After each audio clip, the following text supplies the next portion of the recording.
You're listening to the So Cultured podcast, where we bring you the latest science and tech goss, served with a side of piping hot laboratory. We're your hosts, Liv, Yaz, and Taz. three girls with a passion for science and tech. Look, we've got the credentials, so we should know what we're talking about. We're asking the dumb questions so you don't have to, and obviously all opinions are our own. We hope you guys enjoyed today's episode, and let's get into it.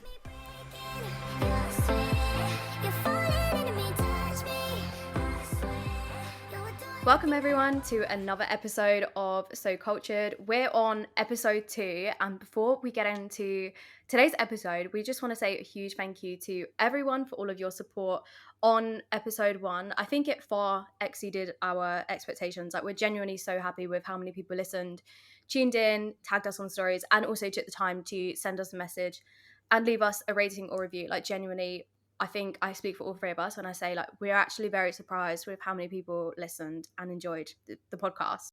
It makes such a difference because we've gone into this not knowing how many people would appreciate it, and it's like Liv said, it's far exceeded our expectations. Yeah, so definitely. Yeah, thanks. so nice Thank to know. you. And going into episode 2, we have some very exciting news from a member of our host this week. Ooh. Taz, you've just started a brand new job, which is so exciting for you. So congratulations. Congrats. I know. Thank you. I'm now employed, which obviously is a weight lifted off my shoulders now. I'm doing like the really boring onboarding stuff and all the compliance training at the moment. So it's not super excited, but I'm just glad to be back and glad to be potentially back in the lab as well. But I'm not working on viruses anymore, so kind of sad about that, but I'm excited to learn something new. Cool. That sounds so interesting. I am not going to lie, I'm low-key happy that you're not studying viruses anymore because you can't scare me about rabies anymore. Because do you remember that? I feel like I have to give the listeners and probably Yaz some context. I don't think we've told Yaz this story, but basically one time, I swear to God, my cat brought a bat into my house. Like, I was literally in bed. And actually, I was texting Taz, and I remember her literally saying to me, like, do not let this bat bite you. And obviously, it didn't even bite me. Like, literally did not bite me. But I swear to God, I remember laying in my bed thinking, this is it. I'm literally going to die. Like, I genuinely convinced myself I had rabies because you were scaring me that much. No, I was actually probably quite intense because I'm such a hypochondriac with it. But how do you think You I are. feel working with the literal live virus every single day? I genuinely thought I was just going to magically contract rabies and just die. Like, if any of my colleagues are listening right now who worked with me during my PhD, then they'll be nodding their head like, Jesus. Yeah. I literally could not cope. I used to message them like, do you think this means that I might like have got it? That's And literally they what I were was doing always with like, you. For goodness sake. No, but that's literally what I was doing with you, and you were literally saying to me, like, yeah, be careful. So that night, I swear to God, like, I was sweating, like, there was actual beads dripping down my forehead because I was so scared. And I literally remember saying to my sister Grace, like, this is it, this is actually how I go. So yeah, to be honest, Oh my gosh. I'm really happy that you can't scare me about that anymore, because I feel like naturally, because you're not working in that environment anymore, you would have calmed down a bit from it. Yeah, but it's funny that you say that because I actually feel like it's so ingrained in me, like all these things. And I actually think I'm the biggest hypochondriac from studying biomed because you become like So become true. like hyper aware of different Everything diseases that and could happen. stuff. Yeah. Yeah, literally. But also, since coming to Australia, dusk will fall, right? And you'll just look up in the sky. And this is just Sydney, by the way. This might not be for the whole of Australia, but you'll look up in the sky, and I'm not joking, you'll see what you think is like massive, massive flocks of birds, like so many. And then I remember just looking up at the sky and being like, I thought they were crows. And I was like, Oh. wait a sec, they're bats, and they're huge flying no. bats. No. And I've never seen anything like that before. Nah, because bats can be scary, but like you can't really scaremonger with that because bats are good for so many things. Yeah, like giving me and my cat's rabies. Don't really know all the details of why they're good, but I just think they're really good pollinators and we definitely do need them. So maybe like we should just appreciate them even if they're kind of scary. Yeah, I'm not going to lie. I am such an advocate for bats, and obviously they're a protected species, but it doesn't mean that they don't look scary and they don't carry scary diseases. So Yeah. But honestly, I feel like people are only interested in things or animals when they actually look cute. So when they care about them. So we call it like charismatic megafauna. And it's the same in my field Whoa. in marine oh. biology. I feel How like do you nobody know that? cares. Have you never How do heard you that know that? term? No. Charismatic megafauna. Why are Yeah. you acting like that's a Gosh. term we should all know? Like, oh my Honestly, god. okay, anyway, it's stuff like in marine biology, people like the sharks or dolphins, or maybe they don't necessarily like sharks, but like the big things like whales, turtles, they're like, oh my god, so cute. But I just feel like no one talks about my algae, and I think algae are so cute. So, I just don't get it. Yeah, no, it's actually so funny you say that because obviously at my work, you have basically we take submissions from of bats from across the UK. So if a member of the public finds a dead bat, then you should send it in to us guys because we do Sorry, yeah, testing. I actually So- just remember that Taz literally asked me to send the bat to her. No, sorry. Right. This is a public service announcement for anyone who lives in the UK. And I'm not so sure if it's just a UK thing or if they do it overseas as well. But if you find a dead bat, contact or like go online and look up bat submissions in the UK and you'll find like a government website and it's a legit thing. You send the bat in to What us the because we do hell? disease surveillance just to make sure they don't have like rabies like diseases in them. And so Oh. some of them do, okay? Like we've literally found rabies like viruses in bats before. Oh So wait, god. wait, wait. If I find a dead bat, you literally just want me to like scoop it up and then send it to you. No, don't touch it with your bare hands. But yeah, maybe get some cardboard or a Tupperware box and then My submit it god, in. Tupperware Like, yeah. boxes. What, like when you Friday night you've had your Indian takeaway, when you keep the Just Tupperware boxes just back. scoop it up. Yeah, Keep them any back kind for the of box, bad. guys. Send them in. All right, guys. Well, you heard it here first. So if you see a dead bat, then you can pick it up with maybe some cardboard and send it to Taz's colleagues. Okay, so Yaz actually said to me last night in our group chat, guys, that we should book a flight to go and see Taz in Australia. So how do you feel about that now after hearing about all the flying bats? I feel like maybe I could be convinced that bats are cute and the reasons why we actually need them. So perhaps when we're both visiting Taz in Sydney, we can actually experience that for Oh, God. ourselves. So I think maybe we should book this flight. Well, talking of flying, I think it's time to get into today's science topic. So let's go.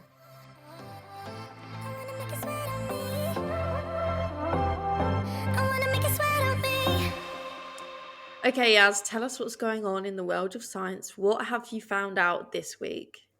So I was doing some reading the other day and I literally came across this cool company that are making jet fuel from human poo. And I What? find that a little bit crazy. Yeah, that does Ooh. sound pretty crazy. But wait, why would they actually want to do that? Like, I just feel like that's so random. I know, right? It sounds so wild, but I think there is definitely a need for it because at the moment we're going through a climate crisis and we definitely need to move away from fossil fuels, which are currently being used at the moment for aviation fuel. So, this company called Firefly Green Fuels has come up with this idea to then use human poo. Like, I think that's kind of cool. Yeah, that does sound cool. But do you know what my first question is? Like, where are they getting this poo from? Like, are people just sending it in like they do with the bats? Imagine it in the Tupperware. Or do they just kind of like go around to sewage sites? Like, what are they doing? I definitely don't think that they're going to be getting people to poop in a Tupperware and then send that in, or at least I hope that is not what they're expecting. Because otherwise I'd feel for the scientists like having to go through that because you just don't want to open your post in the morning and just like go through someone else's poo. Oh my No. gosh. But what I think they're doing is they're trying to work with local treatment plants and basically just trying to harvest the sewage that's just like from like us, like everyday people. Your sewage just goes down your toilet and then just, thinking like, yeah, it's just what you've just done like last night or maybe like a few hours ago. I guess like you don't think about it, do you? You don't think about what happens to it. But anyway, let's rewind before we get into maybe like more of the specifics about what this company are doing, because can we talk about what actually is normal jet fuel made from, or like what is jet fuel? Because I've obviously heard the term fuel, but yeah, what's jet fuel? Jet fuel is typically kerosene, which is made up from parts of crude oil or petroleum. And that's a type of fossil fuel which you basically get from underground. So I can think of a really obvious reason as why they might want to move towards poo instead of petroleum, but can you just explain why? Yeah, definitely. So the idea behind this is that with human poo, it's basically not just like a crazy idea that they've come up with, there actually is meaning behind it. Because when we eat food, whether that's from plants or animals, they have carbon that's stored within them. And then when we consume that and it's like excreted out of us, that carbon is like already from within our global system. Mm. So it's kind of like we're just then going to consume carbon that's already there. It's not that we're like getting it Ah. stored from underground. Yeah, okay, so it's more Mm. like recycling carbon rather than producing a new source of carbon. Yeah, exactly. So that's basically the aim of like having this circular system or like recycling, like you say. As you're talking about carbon, and it's reminded me of learning the carbon, was it the carbon cycle, or am I getting it mixed up with the nitrogen cycle? Did you guys learn They're about different that in things. school? Yeah. Yeah, I know they're different things, Yeah. but carbon cycle is a thing, right? And you used to like do all Yeah. the, yeah, I just remember That's literally learning what about I that. do like for my PhD. Well, I look at the Is phosphorus it? cycle. Yeah. Oh my God, I'm sorry. Look at like the biogeochemical cycles that go on within our system and like how different organisms utilize those different nutrients and stuff. I find it so interesting how everyone's like so interested in different areas of science, because I do really enjoy this area of science, but like I just can't imagine me doing it. I feel like I'd literally be so bad at it. But anyway, how are they converting human poo to fuel? Because surely they don't just like put the poo in the plane like a petrol pump and like expect it to burn. So what is the process behind it? I'm just imagining a plane flying and just farting out the back and someone's hit a lighter on it. And it's just like fart powered plane in the sky. Like this just big like It's like, smoke how does cloud. that Like, work? that literally just gives me Yeah. the image from like a cartoon where they're just like making loads of noise, just going along. Like that is actually mad. Basically, What was that sentence? That reminds me of cartoons where it's like basically making loads of noise and going along. Making loads of noise and going along. Oh No, my that God. whole sentence didn't make any sense. no, I don't. It's not like a petrol pump where they just add in the poo in and like fueling it from that, like scooping it into like the engine. Wait, what? I don't even know how. I don't even know. Like, I know what you know, Yaz. I know exactly what you mean, because that's my question. Like, what's the process behind it? Because I assume that they're not just like scooping the poo like into the petrol pump. Like, there must be, it is transformed from poo into something else. No. it's a mixture of chemical engineering. So some of these scientists must have come up with the idea and then decided to use some of their techniques that they've been learning. And the process is called hydrothermal liquefaction. And I'm not really too sure. I didn't delve into what the ins and outs of this process actually is because I'm not a chemist. But it essentially uses high pressure and heat to convert the sewage into what is like a like crude oil or a biochar like substance. But is there something specific in the poo that they want, for example? Like, do they want to, for example, like extract the carbon out of the poo? Or do they literally just like take all the feces and then put that into hydrothermal liquefaction? Well, the substance that they produce, this kind of crude oil like biochar, is essentially it essentially has the same properties that are similar to what they're currently using in fuel. So like similar to Okay. the properties of kerosene. So it's just this process that essentially gets it into like a black, gooey, slimy like mess, to be honest. And then that's what they use as their fuel source. Mm. Okay, so how problematic is normal fuel actually then? Like, how much carbon emissions does it give off?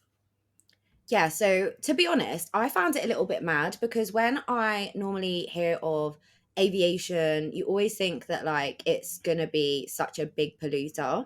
And flying definitely is a polluter and it gives off a lot of carbon into the atmosphere. But actually, the figure that they've stated online is that commercial aviation produces around about 2.5% of the global carbon emissions. But obviously, this 2.5% of global carbon emissions, like what does it actually mean? So I'll break this number down slightly.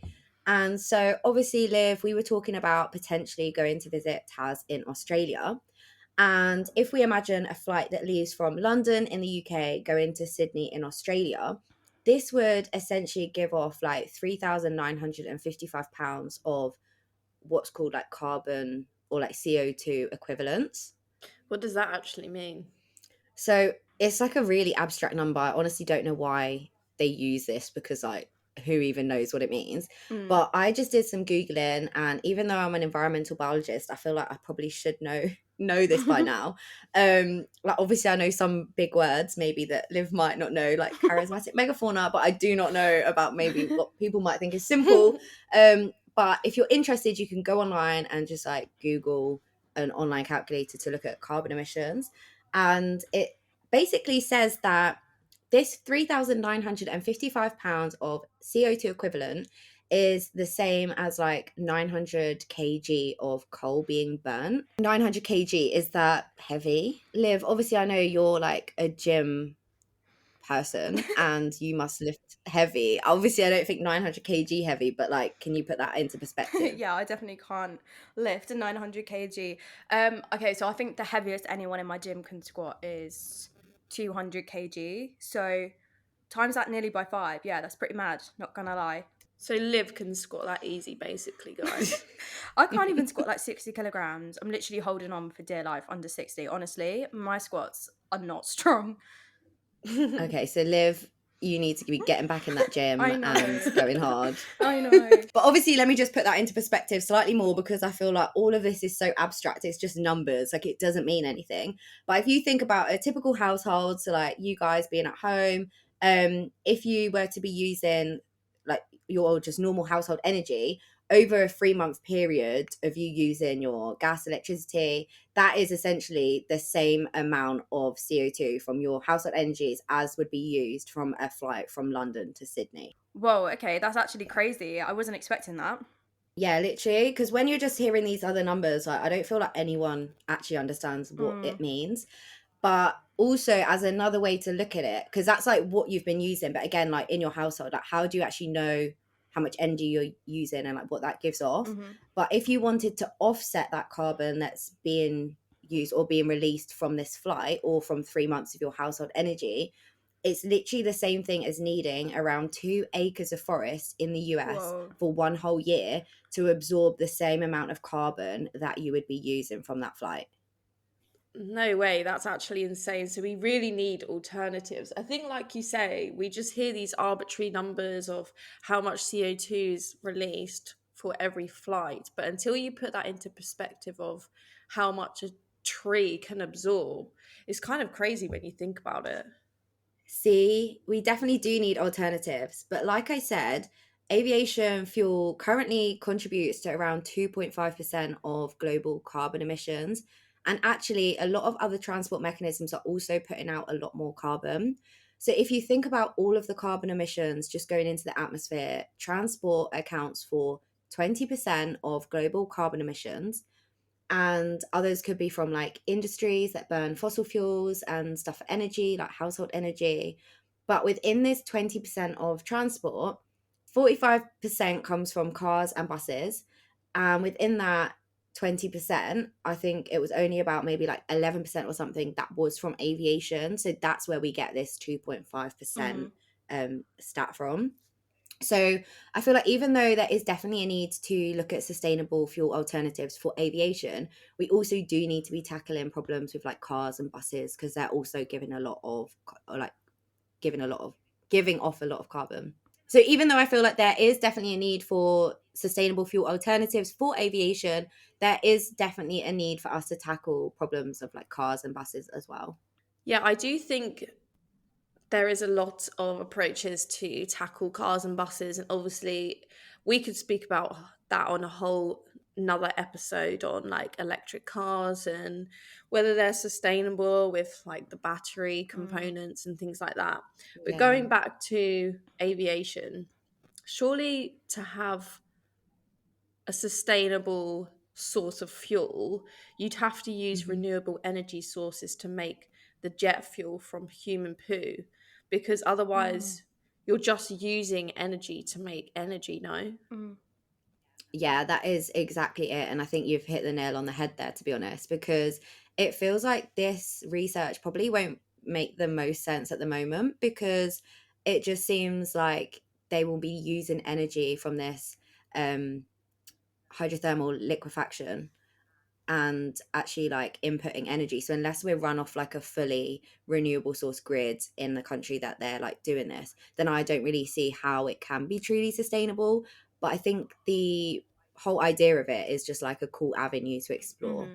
Yeah, that is true. I didn't really think about that, to be honest. Do you know how much poo you need in order to actually sustain a flight? Like, how sustainable is it? So if they get all of the poo from everyone in the UK, how long would it actually last them? No, genuinely, like that is such an important question, because like I don't even know how much poo we generate per day or year in the UK, because like I don't even know, like, how often would you guys be going for a number two? Like, is that daily, or are you someone that would just go like Do you know once every what? few Can I just days? say that I remember once, right, in my when I was in school, I did work experience, and I did work experience in this pharmacy for 2 weeks, right? And there was this other woman who was working like in the pharmacy with me, and I genuinely remember this one conversation that we had this afternoon, and I would just never forget this. That we were literally, someone asked us this exact question, and this woman said that she goes like once every 2 weeks, and I was like, babe, that's literally not okay. Like, That constipation must be real. Okay, so hopefully you've not got any bowel problems and you're going frequently. Then maybe we have enough poo for flights. But what I found was that the company have actually said that by 2030 they are planning to have a plant up and running where they can produce enough of this sustainable aviation fuel from the human poo to fuel like 800 flights from London to New York per year. So I thought that was kind of a lot, but like, what do you guys think? How many flights do you think actually leave London to New York a day? I don't know, maybe like 10 to 20. I want to say, well, because you have to factor in, don't forget that there's multiple London airports. So you've got like, Oh, what? no. Yeah. How many is It's there? just London Heathrow, isn't it? No, it's just London in general. I don't know. Yeah, it's what is it? Oh, okay. Yeah, it is just London. Just London, like Because anywhere that flies to New York. I don't know where flies to New York. Because I'm guessing like London Stansted doesn't fly to New York, so it's probably London, Heathrow, and Gatwick. Anyways, I'm gonna go with 60. I think 60.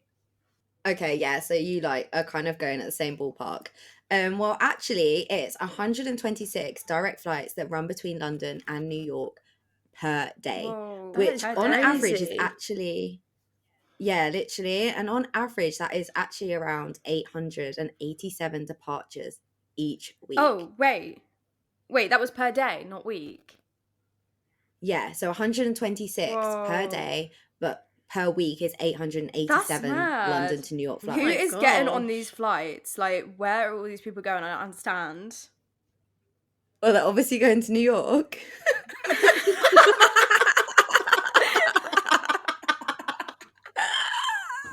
No, I mean, like, where, like, what's the need to be traveling to New York all the time? I mean, like, what are they all going to? Like, why have people got the reason to go to New York so often? I know they're going to New York.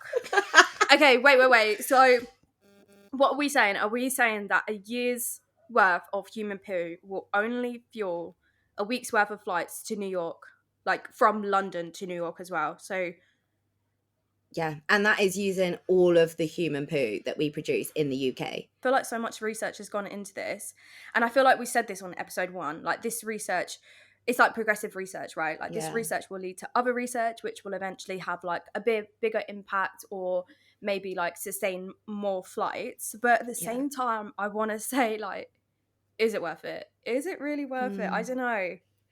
Surely it's about maybe using, like, I don't know, what other alternatives are there? Like, we've spoken about fossil fuels, we've spoken obviously about human poo, but surely there must be other research that maybe is more sustainable, or like sustains more flights, for example. Yeah, like there's a general umbrella term of like biofuel, which basically just means alternatives as like a sustainable fuel.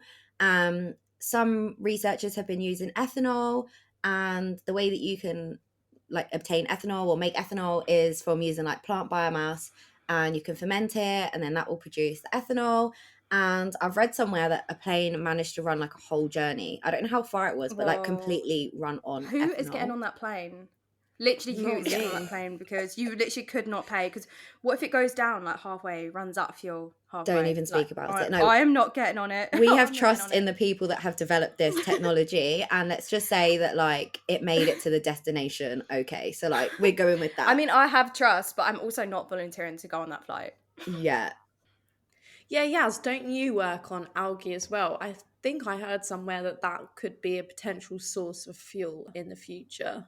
Yeah, 100%. That is actually why I started my PhD, because I'm really interested in the intersection of like using marine resources for like beneficial applications as well. So algae can be used, or people are trying to use them and grow them in big raceways and harvest their fats, so their lipids, and use that as a way of like a biofuel. And what's really great about algae is because they're photosynthetic, they can absorb carbon and they can produce oxygen. So like every fifth breath that we take is because of the like oxygen that algae are producing. So they would be really great. What do you do with the algae though? You burn it? So you wouldn't burn the algae, you can harvest their lipids inside. I feel like that's kind of harsh though. Algae they're living organisms, right? That's kind of harsh, like just to breed a load of algae just to kill them. Like it's better to use the poo. It's just gonna do nothing anyway. Algae is like plants. Yeah, but like you wouldn't eat your lettuce because it's a living thing. Plants are still living. Are algae plants? They're plant-like, so they then Yes. they eukaryote. Oh, okay. Oh my god! I think this whole time I thought algae was something else. Did you think algae were like animals? Man, I've just googled it. What did you think? I was talking about like coral or something. I don't know. Like I genuinely do not know what I thought you was talking about. I do not know. But now I'm looking at a picture of algae. I'm like, I'm actually so dumb. Wow. That's so funny. But to be fair, they're technically not plants, so it's a fair question. I literally thought they were like plankton. Oh, They are plankton. Well, plankton what? things. They're like little bugs. That's zooplankton. So there's phytoplankton. Rewind. I did not. I'm just Googling plankton. I did not. Marine plankton include bacteria, archaea, algae, protozoa, and driftings of floating animals. Thank I did you. not know that. And this is why I study marine microbiology, to try and educate people that there are bacteria, there are viruses, there are fungi. There's literally all of it going on in the ocean. I didn't know that was all defined under the term plankton. I had no idea. Yeah, plankton just means like wanderers of the ocean. So they don't have motility. They just like float around. What's that guy from SpongeBob? What's his name? Mr. Plankton. Yeah. My like thoughts around plankton is, you know, in Finding Nemo where the whale comes and you just hear them all go, swim away, swim away. That is my like whole idea of what plankton are, and that's what it's based off. So I think it's safe to say we're not engineers in the slightest. So Yeah. I definitely think that this is a cool technology, and it paves the way for so many other types of research in this area. And we definitely do need to be tackling the issue surrounding carbon emissions, especially with different transport, as well as pretty much everything else. But if you are interested in what you've been hearing about today, we will always link the science in the description so you can have a look for yourself.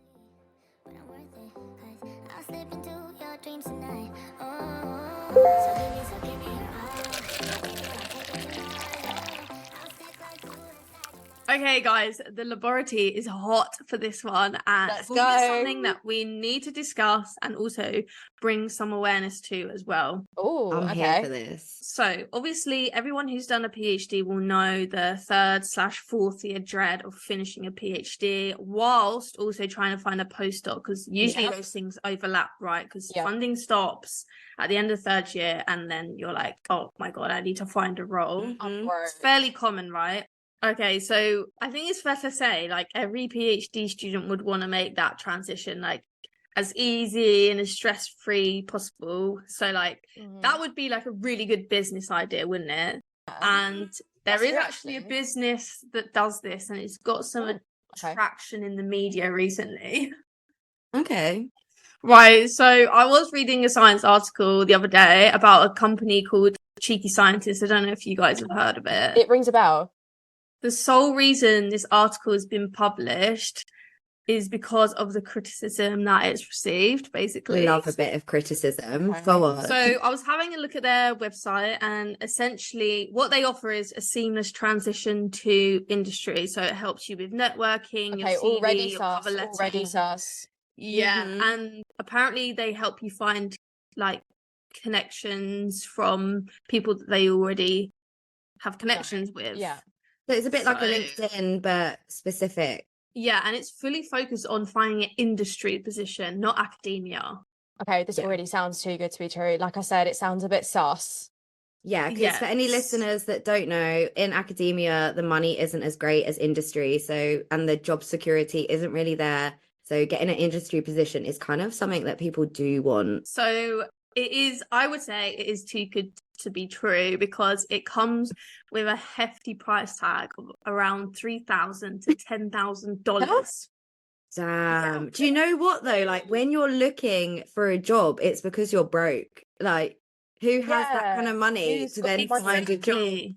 I'm sorry, I So did not have $3,000, $10,000 laying around at the end of my PhD, like no, scraping my money together. yeah, I which really is ate why into my savings. Like honestly, at the end of my PhD, I ate into my savings so bad because, like you said, like my funding ended. I wasn't being paid. I was Yeah. rushing, and I was like, I'm literally eating into my savings every single day. Like I need a job ASAP. Yeah. That's mad. oh my gosh, I was literally a recluse. Do they even have people like clients? Who is paying £3,000, £10,000? Where are they getting this money from? Well, I think it's safe to say that these people are just very vulnerable at a time Yeah. where they're like in really like really stressed, really vulnerable, trying to find a job. But basically, they're being criticized now because the common theme for people who've used the service are high pressured sale tactics, swiftly and verbally signed contracts, high interest loans, and often rejected Loans? refund requests, like regardless of whether the services were used. Yeah, This that science sounds- article, which I'll link, it describes scaremongering marketing tactics to turn people off academia as well. And some of the things that they said was the longer you stay in academia after getting your PhD, the more you damage your career. Excuse me. That's one. Another I'm one sorry. was I'm sorry. Let me cut in here because is it not like one of the things is it's really hard to get a job in industry if you haven't got like several published papers? So like, literally, where do you expect me to get them if I'm leaving academia, please? Like, yeah, I just don't agree with that statement at all. I Not don't at know how they all, can make not this at all. statement. More damage, like more transferable skills, you mean? Another thing, obviously, that's just a way to get people to stress and be like, oh, I need to sign up to their service immediately. Another thing that they said was, do you know what happens if you fail a job interview? You get blacklisted. From what? Sorry, what? What? From what list do I get? Black Yeah. from? What are you talking about? One other thing that they said, which I think really specifically targets an even more vulnerable group, international researchers, stated that if you fail to land a job, you'll be designated an illegal worker and required to leave the US. Stop. Oh my Stop God. right now. What? So it's like really putting like stress on people and like stressing people into buying their service, which is just morally wrong, I think. Because I was Yeah, going to be real, 100%. thinking of that hefty price tag, I would just be like, do you know what? I don't need a job that bad because I can't afford that. Like, if I had that money, I wouldn't be on a job search. Yeah, they've locked you into a call and they're saying all Yeah. these things. I would You're probably gonna cry. And, stress. yeah, I'd cry and be like, please, I just don't know what to do. That is Yeah, and it's a absolutely verbally insane. signed contract, verbally. So like you don't physically sign it. You're like, oh yeah, I agreed to the terms, and then you're locked into the contract. But is that like legally binding? Yeah, What? Like, really? Huh? yeah, Damn. it's a legal thing. Like, I So- didn't know that. Me neither. I would just be so- like, at the end of the day, like, hang up, just don't respond to the I'm emails. so awkward. I'm so awkward, and I'm such a people pleaser. Like, I will literally be like, "Yeah, I'll give you 20 grand, no worries," and then I'll ghost you. Then I'm legally bound to giving you that money, and I'm screwed. That's scary. We're putting our legal disclaimers out now. It's all alleged, but the stories come from real people in these articles, by the way. Like, the article says, oh, we've interviewed real people who've used the service. So we actually have a mutual friend, Chloe, and she can be found on Instagram at Chloe the Scientist. And she posted on her story recently that she had some experience with the Cheeky Scientist service. I remember seeing that, actually. I actually asked her if she could give us a rundown of her whole experience, and she's kindly provided us a voice note, and I've not heard it yet, so I really am intrigued to see what she's gonna say. I'm gonna play it now. Let's go. I'm kind of scared, but I got a LinkedIn message from just some woman. It said something about recruiting, but nothing specific about any company. Just a woman saying, hey, I see you're in grad school. I'd love to chat with you if you're interested in leaving academia. I'm a recruiter and I help people land industry jobs. And with that blanket, I was like, oh, that sounds great. I followed up and I was like, yeah, I'd love to. I'd love to set up a chat, see kind of how I can navigate all of that. So I thought when I was setting up this chat, it was with this woman, I don't remember her name, Daisy Smith. And Daisy asked for my email. I give it to her. So then I get a calendar invite in my inbox, but it's not from her. It's from some other guy in Cheeky Scientist. And this time it actually says Cheeky Scientist in it. This is my first, I'm actually meeting with Cheeky Scientist. And he sends this email and it has the invite. So I'm thinking after this, this is a little bit of a scam. I'm just not going to go to the meeting. I'll cancel. Right after the guy sends a follow-up email, before I've even done anything, a second email, really long with all the testimonials about how great Cheeky Scientist is, yada, yada, yada, some videos to watch before the meeting. And then at the end, it has in big bold saying, if you cancel this meeting or you don't show up, you're going to be blacklisted. You can't use any more of the Cheeky Scientist stuff. You'll never be considered for a future, if you want to come back to us later, say you can't find a job. So you're like shutting the door on using Cheeky Scientist if you don't come to this meeting. Oh my God, what? Blacklisted from what? Like, yeah, I don't want to use your services then if you're going to tell me I'm blacklisted. What if my nan died? What if my nan died? Yeah. You're going to blacklist me. Like, my nan's died and I now can't get a job. Like, that's bad. Yeah, I'm not laughing at that situation, but like, you know. Real though, like, what if you had a family emergency and there was a genuine reason that you can't make that meeting? Like, and they just blacklist you, like, that's already very unhelpful. Like, but red flags are just flying in the wind. Like, what is going on? But also as well, I think it's really suspicious that she got reached out by a recruiter and didn't know that it was under the umbrella of Cheeky Scientist until the meeting was booked in. And since that meeting was booked in, she then had to go to it, otherwise she would be blacklisted. So it's like, I already don't want to like deal with this company because I've heard weird things about it, but if I don't go to this call then I'll be blacklisted, but I didn't even know it was Cheeky Scientist in the first place. Like, what? Sounds like they know what they're doing, that people aren't signing up to it normally, so they have to go through like some random loopholes and pretend that they're not in the Cheeky Scientist. So I press accept, and then he sends another email after you accept with all this, they call it required watching material. So it's a bunch of like YouTube videos about Cheeky Scientists, and all the promotional stuff. So the meeting rolls around the morning of. The guy sends me another email to check that I'm going to come. I get on the call, and it is 100% just a sales pitch. This guy's, talking again about Cheeky Scientists, selling it that we're going to guarantee you a job offer. You don't have to stress about the leave anymore. You're guaranteed a 6-figure salary, etc. Saying all these great stuff. I'm like, okay, but how much actually is this? And he's like, oh, $3,000-$4,000. And I'm like, yeah, no, that's too much. I'm a graduate student, right? I'm not making that much a month. And he then tries to pressure me saying, oh, well, I'm giving you a really good discount right now. That's only valid for today. There's only one spot left in our cohort, which this cohort stuff I've read later, it means absolutely nothing. It's, again, just a selling tactic. And if you don't sign up today, you can do it later, but it's going to cost, like a couple $1,000s more. And I was trying to politely be like, no, I need to think about it, not interested. Kind of the Minnesotan girl way of saying no without being super direct about it. And as I was saying, I need to think about it. This is a ton of money. Then he started asking me about, like, you know, my partner, and I was saying, oh yeah, like I do live with someone, and we do work expenses together. He's like, oh, okay, great, then you can use them to get money. And I was like, well, no, I need to talk about big life decisions before I just go ahead and spend this money. Oh my god. That's Hold mad. up. Surely this Scammy. is illegal. Like, you know how like influencers have to disclose like affiliations and like all of that. Like, I find it weird that she didn't disclose her affiliation with Cheeky Scientist when she first read out, and then now she's getting this crazy like sales pitch. All right, let's carry on. So again, was trying to get off the phone. He was telling me how at the end, like, I wouldn't get a job if I didn't use Cheeky Scientist. You know, starting to now go negative. How I wouldn't be cut out. How my resume is not going to score very well. He's like, yeah, you're a scientist. You probably don't write very well. You know, saying all these things, trying to get into my head about all the things that scientists are worried about when they're leaving academia. Really using everything he knows that's bad and trying to, you know, twist us so you spend that money. So I say no, hang up, getting more emails, everything. I end up having to block him and that girl who I originally connected with on LinkedIn. I did report that LinkedIn girl afterwards because that was false advertising, saying I'm talking to her, and I end up talking to Cheeky Scientist.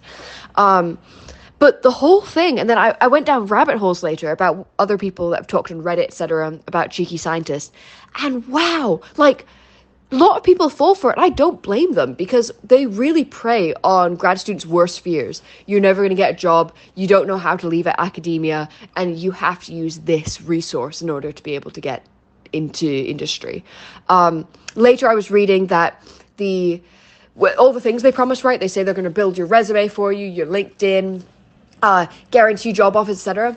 All of this is complete BS because the guaranteed job offer, they have in fine print, if you read through the contract, that is any job. It doesn't need to be even in industry. It doesn't need to be in science or anything. So that means, you know, if you don't get a job, they can be like, oh, well, we got you this job at McDonald's and you're fine. The other thing that really irked me is they tell, oh, we're going to up your game on LinkedIn. You're going to meet one-on-one with, you know, Thermo Fisher and Sigma representatives that are going to guarantee you jobs. Again, all BS, because the people that went through this said they were just handed like a sheet on how to like reformat their LinkedIn and a template of an example resume. Just like, you can't make this stuff up. So it's all a big scam is kind of my understanding of it. They're just really preying on graduate students' insecurities. They're not going to be able to get an industry job. And giving over huge amounts of money as compensation, when a lot of this you can do, as I learned, just by reaching out to people on LinkedIn. Yeah, don't use Cheeky Scientists is the conclusion of all of this. Universities, because like my university still works with Cheeky Scientists and paid for someone to come over and talk about how great Cheeky Scientists is and pass out like a promo book. Do not use them. There's other platforms out there that are better. That is absolutely insane. I cannot believe it.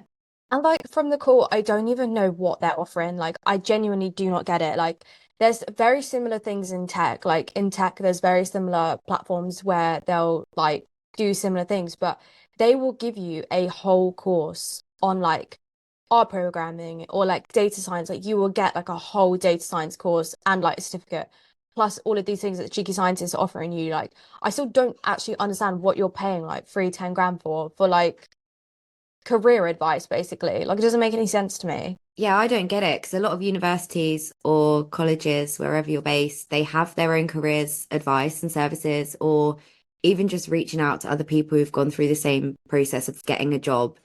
They can always help you. Like, I don't get why you'd pay. Yeah, I think obviously if you are a PhD student, and I don't think universities' career paths or like career services are always that great. Like, mine personally wasn't amazing.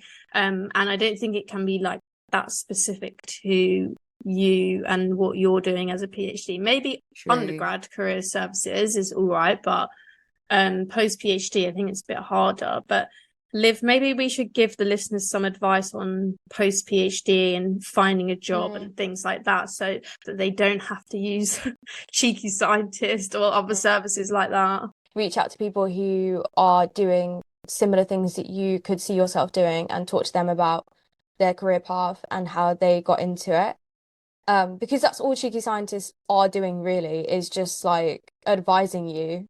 And I think you could get that advice from other people who are actually doing the jobs in the field just by reaching out to them. So yeah, that's my advice. That's definitely what I did at the end of my PhD. Like, I just spoke to as many people as possible about different options, and then I had that was what was the biggest help for me. Yeah, I agree. And also, you need to have a foundation of feeling, not having this imposter syndrome that like you're not good enough for particular jobs. Like, you literally have done a PhD, or you're completing a PhD. Like, you're in the top % of the population in terms of qualifications and things like that. You will be the most qualified person for the jobs that you're going for. Obviously, it's getting more competitive as time goes on because more people are doing PhDs, but you need to have a foundation of believing in yourself first. And I think as well, you also need to appreciate the fact that during your PhD, you would have made a huge network of people, including your PIs. They all know people. You really need to like make good use of those connections that you have, and you'll be surprised at how open people in the science sphere are to maybe providing some work experience or just disclosing if they have a post being advertised and things like that. And I also think for me, LinkedIn was so helpful.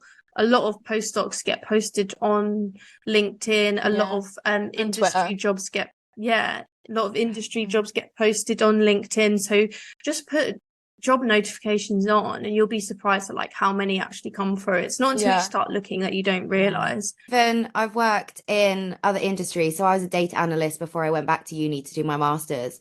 And you'll be so surprised that like a lot of the skills you've done just are transferable. There's so many soft skills that you get from doing a PhD. It's not just the technical skills. So if you really want to transition out of academia into an industry job, you just need to figure out ways of selling yourself in that light of like, oh, I've got all these skills, and really just kind of honing in on, I have collaborative skills, and then give an example. I've worked with this team and we've produced this work. And then, you always need to back it up, not just saying, oh, I can work well in a team. No, and I think it's a lot of it is timing as well. Like, because you've studied such a specific thing, like you literally, like you do in some sense rely on a suitable project or a suitable job being available at the time that you finish. So if you are someone who's waiting like months, I don't think you should hold that against yourself, because it could literally just be that your field is like an underfunded field and there's just not many jobs available.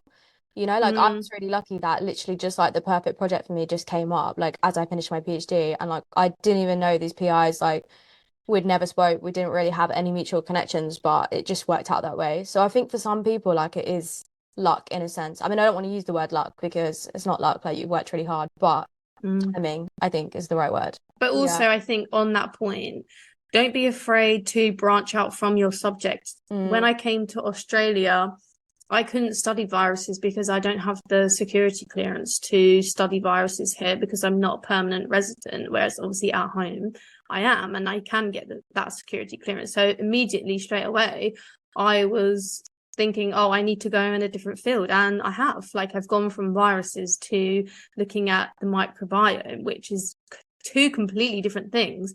But everything from my PhD, like the lab skills are the same. They are the same at the end of the day. And data analysis, writing, scientific texts, like it's all transferable. Obviously, I'm going to have a bit of a learning curve at the beginning, but it's still doable. So definitely don't get disheartened if you can't find jobs in your field as well. But obviously, it's an easier transition. Yeah. Okay. So in conclusion, Taz, what do you want to say to anyone who is considering maybe using Cheeky Scientist? I think believe in yourself. You don't need external help. There's so many resources or free resources out there that you can tap into, and just have faith in yourself that you'll find something. We all go through it. We've all been through it, and Liv and I are both examples of being able to find a job post PhD. So just have faith, basically. So obviously just want to thank Chloe for sending in her experience, because I think it really does sort of open our eyes to what can be happening out there. If you want to know more about this, obviously I'll leave the link below. We're just discussing this, so I just want to make the disclaimer that all our opinions are our own as well. As I say in the intro, And that's a wrap on today's episode. Thank you so much for listening. And Liv, can you let us know what we're going to be learning about next week? Yeah, so next week we're covering the topic of epigenetics. Specifically, I'm talking about epigenetic inheritance. And I'll be telling you guys about this awesome study, which is all about how obese mice inherently make their own grandchildren obese. So I'm so excited to tell you guys about it because it is actually so cool. So yeah, make sure you guys tune in next week. You've been listening to the So Cultured podcast. Thanks so much for tuning in. Make sure you listen in next week for more science and tech updates and the hottest laboratory. You can stay up to date with us in between episodes by following us on Instagram and X at soculturedpodcast. See you back here, same time next week.